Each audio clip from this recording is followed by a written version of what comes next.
Hello and welcome, my name is Spartan617 and in today's video I'll be doing a review on the Tier 8 Chinese medium tank, the T-34-2. And there'll be two ace gameplays of this tank showcasing what the tank can do well and in putting it in positions where it's very comfortable. One thing I do like about the T-34 is that it has quite a good gun, which is odd to say for a Tier 8 with a 122, especially on a medium. But with the 400 Alpha, there's not many other Tier 8 mediums that contend with that Alpha, besides a T-44 running the 122, or the other Tier 8 Chinese medium tank, the T-34-3. But not all of these tanks don't have the best DPM, but the T-44 with that gun has absolutely horrific DPM. But with this tank only being about 85% crew here, the gun's not perfect at the moment. But once it is, which I'll show you in the next video, well, the next replay, you'll see the gun perform much better. I do want to try and hit this RU, but RNG and the gun are working together to just say no you. And I do want to try and clear the RU as quickly as I can, because he can give me very big problems if he can get underneath my gun, as this thing only has 5 degrees of gun depression, which 5 degrees of gun depression is alright, but 6-7 degrees is it's just a lot more comfortable.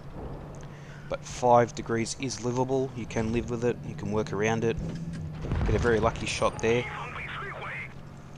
And for the majority of this game I'll be working just out here, just because it has a really punchy alpha, but at Tier 8 it only has 175mm of base pen on the armor piercing, and that goes up to 250 with heat but 340 alpha.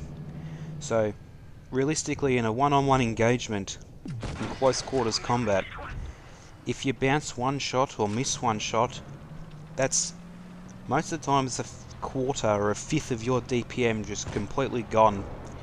And fighting a tank like this T-44, he would tear me apart. But I get lucky with the max roll and a fire, which burns him for almost, well, just over half his health pretty much. And he's fired, so I know I can beat his reload. I'll pop up, get an unnecessary ammo rack, but it's always nice to see a turret fly off. At this point here, I'm hesitant whether to go in and try and help as I can, but I know I won't be able to really do too much, because if I get stuck with 1-2 tanks, there's not much I can really do.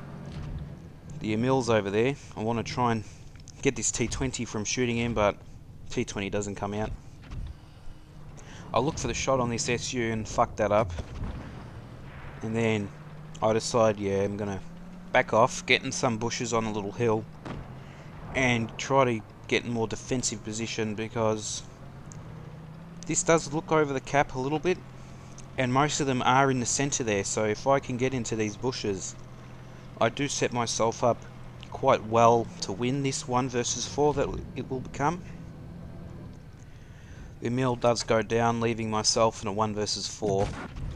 I do fire the heat, which has a horrific low roll of 309, but I don't get spotted as I am using double bushes. I want to clear a gun out, so I'm looking for the SU, but then I go for the T-20, and the T-29 does spot me. I do want to shoot the T-29, but I see the SU, and I decide the SU is a more dangerous target, because he can quite easily just get lucky and ammo rack me completely with one shot. But I do bounce him on the upper plate, which the upper plate is at 60mm stick, and it's sloped back at an alright angle, but you can't bounce much. But coming around corners like that, you can bounce shots on the upper plate. The turret is actually incredibly thick, which kind of makes the 5 degrees of gun depression a little bit more hurting, because you have such a strong turret, but you have not much gun depression to back the turret up. But when you can get hull down, it's quite easy to just sit there and block all this damage. Look for the cupola, but don't get it on the T-29, get very unlucky. And now this is where I sort of panic, where I haven't realised the cap is at 70, and I have now. I'm like, okay, I need to kill this T-29, and hope to God I don't get HE'd up the arse for a good 900 or so. I kill the T-29 and I absolutely fucking motor to the cap. I'm expecting the SU to wait for me to shoot me, but little shit's AFK. So make sure the shot goes in, hit him, reset the cap. And now it's just me and this SU. But RNG is going to try its level best to completely fuck me over. And there's one. I even fired heat to guarantee a pen, and it misses. I'm like, alright then. He hits me there, and I'm starting to panic a little bit, because I am getting nearer and nearer to being a one-shot for him with his AP. And RNG is like, yeah, no, fuck you. I'm like, what the fuck? And I don't want to get hit if I can avoid it at all. And now I'm really starting to sweat. If I bounce this shot, I could be really in big shit. I aim, and it goes through, and I do kill him. And that was 1 versus 4 in the T-34-2. So that was almost 4,000 damage, 6 kills, 1200 base XP, high caliber, pulls metal, top gun, defender, 6 kills as well, 19 shots fired. The gun is somewhat accurate. It can fuck you over like it did there, but you just got to get used to it, I guess. Once 100% crew, the gun does feel very, very solid. I do lose credits, but that's a tier 8 tank with... it's just what you expect. All my ribbons and medals, and the elusive Kolobanov's medal. And this leads on to my second game in the T-34-2, and this will be myself and my brother, which he's platooned in his T-34 with me. And this game's going to show more of that you don't need to really put yourself into a position to take damage in order to be effective, which that did showcase in the last game, but this just puts it more into practice. As you can see, they're more how dangerous this tank can be once it's in a supportive role. So I'm going to go to this back corner to try and contest any of their mediums that come this way. Also, I'll wait here. I'm happily going to be sitting here, patient for whatever comes around this corner. Waiting. There's a Panther over there. There's another T-34-2. And now I don't want to get into a fight with him because, like I said, one-on-one, if I bounce, he bounces, it's anyone's game. I'll get very, very lucky and manage to hit him. I think I caught a glimpse of his gun, which I'm pretty sure he's stock. So he only has 280 alpha. I do look for shots on this M6, and just miss ever so slightly. It's nothing I can complain about, really. But I do want to get in a position to keep the M6's head down, as I do want to make sure my platoon mate in the T-34 is as well protected as he can be. Get unlucky there. And I'll bounce him. Now I'm going to focus this T-34-2 because my platoon mate is saying that he's giving him lots of problems. And that T-34 doesn't want to fight me, but he's stupid enough to drive out in front of me. There you go, I take a bounce for 280. So now I know I can pretty much go in there, hit, two-shot him. He doesn't have nearly enough DPM to kill me outright. And I'm just going to wait.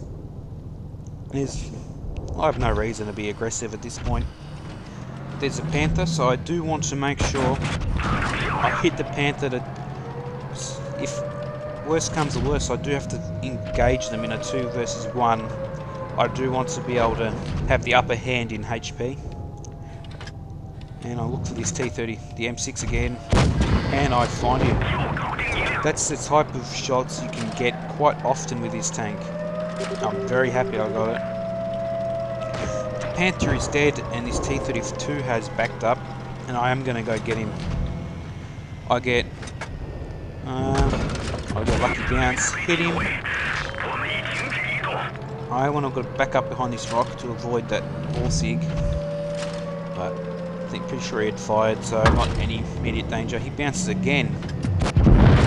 I pick him up quite comfortably.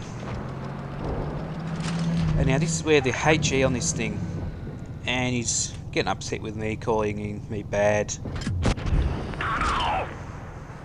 And I have to retaliate. You're bad, buddy. But I do want to keep in this position as much as I can. Look for a shot, very nice shot on the AMX. The HE can really boost your pretty bad DPM. Look that a little bit more. You can't really always use HE. But I do get a nice max roll with AP for 500, which is really good. Now, some of you may have noticed the SP1C on my team is actually AFK. So this is at the moment, it's a 2 versus 3. But I'm still full health, so I'm pretty confident that if I have to brawl with any of them, I can. I am waiting for the AMX, assuming he'll poke out to try and help the IS-3 killing my teammate. Very nice high explosive shot again. And now I'm just going to wait, because I haven't seen that the KV-13 all game. So I was kind of getting nervous if it pop up behind me, because that is a very dangerous tier 7 medium. And he's got quite solid armor as well. So if I were to bounce off him even just once, that would give him enough time and extra DPM that he would be able to pick me up quite easily. I do catch this IS-3 in the ass pretty much. And now the more this game goes on, the more I realise that KV-13 is more than likely AFK as well. So it wasn't as bad as the situation as I had first expected. But I do want to pick up this AMX first, because I don't want that AMX to have a chance to put a full clip into me. As that he's quite an agile, quite fast tank himself, so if he were to get away and reload, I could be in trouble, but I pick him up quite easily. And notice I'm still on full health. I have been shot at, have blocked 840, but I haven't put myself in a situation or a position for me to have to take damage. So I've used this tank as a support role, and I have been rewarded quite heavily for it as well. And here's an ultimate reward. I get to pick up an extra 1200 damage on top of my 4100. I looked for a HE shot, I just can't pen it with HE. But I'll have a look around. SB still AFK. Still looking, well, just looking for an ammo rack. Don't find it. Because at this point now I've realised, oh shit, I'm at 5k with this thing. Pretty fucking good. I announce it to everyone, 5k boys. Pick up the kill. That was pretty solid game by me, if I do say so myself. So that is it's 5,000, almost 5.3k damage. 1400 base XP. Top gun, high caliber, Radley Walters. A crucial contribution because my platoon mate did pick up a kill. He did alright with 2k damage. SP sitting there on a nice donut, so with a KV-13. 17 shots fired. Hit almost everyone on the enemy team at least once. But yeah, this is my semi-review, talk through, or whatever you want to call it with the T-34-2. So I'll just go through the rest of these little panels. But yeah, I'd like to say thanks for watching. I really hope you enjoyed and got a little bit of an insight with this tank. And I'll catch you next time.